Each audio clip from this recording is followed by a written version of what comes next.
there was a very stupid thing that happened in the NBA.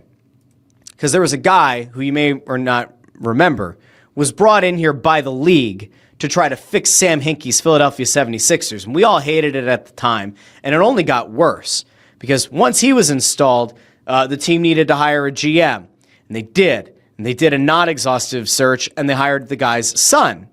Of course, I'm talking about Jerry and Bryan Colangelo. So Mike Sealski wrote something up over at the Philadelphia Inquirer. And he talked to Jerry Colangelo, who was a very well-respected executive for U.S. basketball and more. But he was quoted, and I'm going to give the shout-out here to Crossing Broad for this because Pagan, it looks like, wrote this whole thing up. But there's an excerpt here that I thought was so gross and made me feel so disgusting on the inside that I simply had to show it.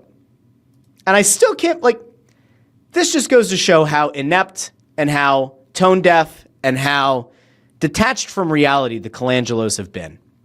We're going to go over here to this excerpt of the Sealski post as transcribed or brought up by Crossing Broad. Okay.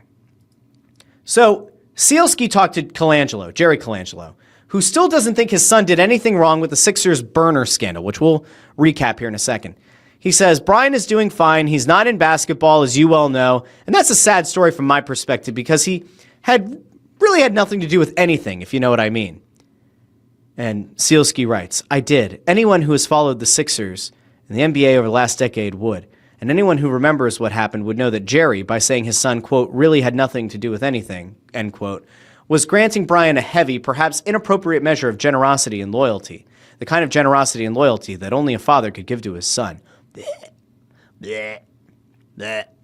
So Jerry Colangelo still believes that his son had done nothing wrong. Remember, it was Bryan Colangelo's wife, Barbara Bettini, who people figured out over time on Twitter. They tried to reset the password. They figured out the last few digits of the phone number. Okay. There was a whole thing about issues with injuries and calling out some of the players on the team and their work ethic. And so there was this burner account on Twitter, and eventually it was kind of figured out that this has to be Bryan Colangelo or somebody in his really close family. And I think for a little bit there was speculation that it was one of his kids, and then it was ultimately was it his wife?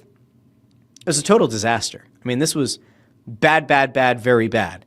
And if you remember, when the NBA decided to replace Sam Hinkie, they essentially told the Sixers in no uncertain terms, Hinkie needs to have his hand held.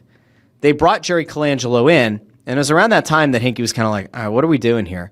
And then when they hired Bryan Colangelo, Hinkie was like, yeah, fuck this. I'm not doing this. I don't need anybody to supervise me. I don't need oversight. I'm doing something that I think is going to make this team better. And in fairness, it's the same thing that Sam Presti did with Oklahoma City and is now getting lauded for. Now, in fairness, Presti did a better job of drafting. I mean, we can't look at the NBA drafts that Hinkie oversaw and say, oh yeah, Jahlil Okafor was a total no-brainer. Although D'Angelo Russell surprisingly got taken with the pick before it, kind of screwed them a bit. Nerlens Noel didn't really amount to much in the league, and you traded Drew Holiday to get things going, to get the process started. Embiid was still the best player of his draft class. Andrew Wiggins has had a nice career. He didn't reach the same kind of heights that Embiid has. Yes, he's avoided the injury bug much more than Embiid has, but Embiid's still the best player in that draft. Certainly better than Jabari Parker, all due respect. But there were draft misses, without a doubt, that the Sixers had with Hinkie. And in fairness, some of those misses continued. I mean, could you make a case that Brandon Ingram has had a more successful NBA career than Ben Simmons? Maybe, probably. I mean, Simmons is a total disaster class now.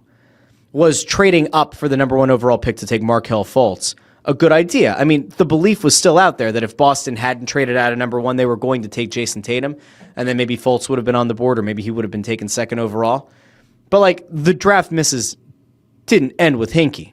Oh, there was the time the Sixers drafted Mikal Bridges and got a future first-round pick in what was supposed to be, or was viewed as a draft that was going to allow high school players back in again, if you remember, and that didn't happen. And then you ended up seeing Bridges get traded along for Zaire Smith, who almost died from eating sesame on his chicken and is no longer around playing. And Bridges got, 5 first-round picks were traded for Bridges to go to the Knicks? What are we doing here? So it didn't just end with Hinkie. It didn't start and end with Hinkie. But Jerry Colangelo believes that Bryan did nothing wrong.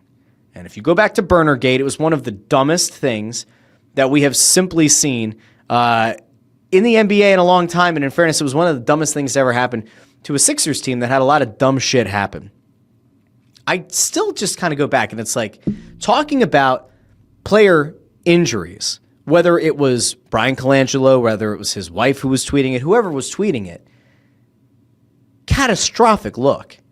And like as an executive, you can't survive that. When you're divulging things about a player's work ethic or about their injury history, that doesn't fly. That's not going to work. You can't build trust with the front office and players and agents if you went off and had a little burner account on the side.